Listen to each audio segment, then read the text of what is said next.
ये सावधान रहना कि ॾिसण वारो लख अखियुनि सां। क्यों बोला लख अखियुनि सां? बोलते थे ना खाली गुरु की आंखें देख रही, नहीं, चारों ओर से सभी हमको ही वाच कर रहे, थकना नहीं। ये डर नहीं जाना कि हमको ही सब देखते हैं, उद्धार जल्दी हो जाता है। ये देखना जल्दी उद्धार हो जाए। हमने अपने ऊपर किसी को रखा हुआ होगा, हर रूप में मेरे ऊपर ही सब हैं जो मुझे देख रहे हैं। किसी का घर में मर्द उल्टा होता है, किसकी औरत होती है, किसका बेटा, किसकी बहू, किसका कोई ना कोई न भी हो, बिल्कुल सब अच्छे हों, तो भी अंदर बैठा हुआ मनु महाराज क्या कम परीक्षा लेता है? फिर आसपास के लोग, एक आती थी गीता भगवान को बोलती थी कि भगवान मेरे को घर में सब अच्छे मिले पर मेरी काम वाली बहुत खराब है, बहुत संता थी, काम अच्छा करती है लेकिन सता के पूरा किया। किसी और को तो आने नहीं देती है, किचन में भी हमको नहीं आने देती। मैं बस नहीं आओ, उल्टा करे सीधा करे, हम बोलने का भी हक हमको नहीं। अरे भाई निकाल दो, निकाल भी दिया है उसको तो दरवाजे पर बैठ गई है, किसी और को नहीं आने दे। अब सारा काम मेरे मत्थे पर आकर पड़ा, मैं दुखी हो गई। मैंने एक पानी का गिलास नहीं उठाया है, वो आज सारे झाड़ू पोछा करना पड़ रहा है, मैं तो थक गई हूँ। उसको ला नहीं सकती हूँ, वो किसी को आने नहीं दे रही, बिल्कुल दरवाजे के बाहर बैठ गई।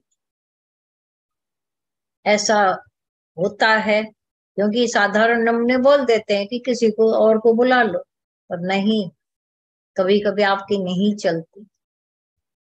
ऐसा ये मन भी है, स्वभाव है हमारे।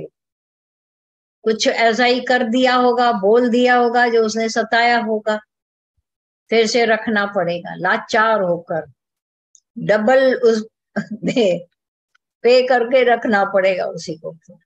आई मानी झगड़ा टूटा। जब सुनने के हमारे को कान हो खाली, और ये याद रखना सामने सब जो बैठे हैं वो सब हमको ही वॉच करते हैं, और खुशी खुशी भले वॉच करने दो। दादागिरी घर में नहीं चलेगी, याद रख, कहीं भी नहीं चलेगी।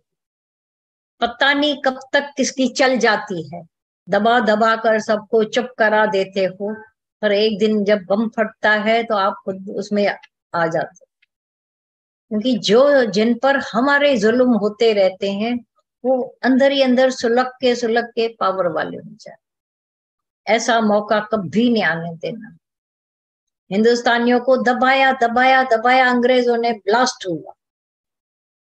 किसी को दबाने का भी समय नहीं रहा, न खुद को भी मारो। डिप्रेशन क्यों आता है? जब हम ख्यालों को सप्रेस करते हैं, ख्यालों को दबाते।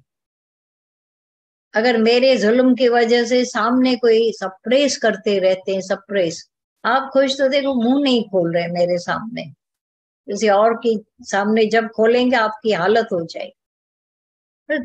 आप भी फ्री और भी सब फ्री, किसी को बोलने की भी आजादी होनी चाहिए। आपके ही सामने आया समझ में, आपके ही सामने सबको आजादी होनी चाहिए बोलने की भी। कम से कम आपके सामने बोलेंगे तो और जगह नहीं बोलेंगे, और बोलेंगे तो आप समझ जाओगे कि उनके अंदर क्या छिपा हुआ है मेरे प्रति, मलाल, मल। तो हमेशा के लिए वो भी बन जाएंगे, आप भी बन जाओगे इस आध्यात्मिक उन्नति के लिए। हर एक समझता है आगे से मैं तो खुश हूं, तुम्हारी पीठ काली है, उस पीठ को भी ठीक करो। पीठ पीछे लोग क्या बोलते हैं तुम्हारे लिए, किसी दिन बैठकर सुनने के कान धारण कर। नहीं डिप्रेशन में आ जाओगे अगर उल्टे होंगे तो, नहीं तो शो कर रहोगे।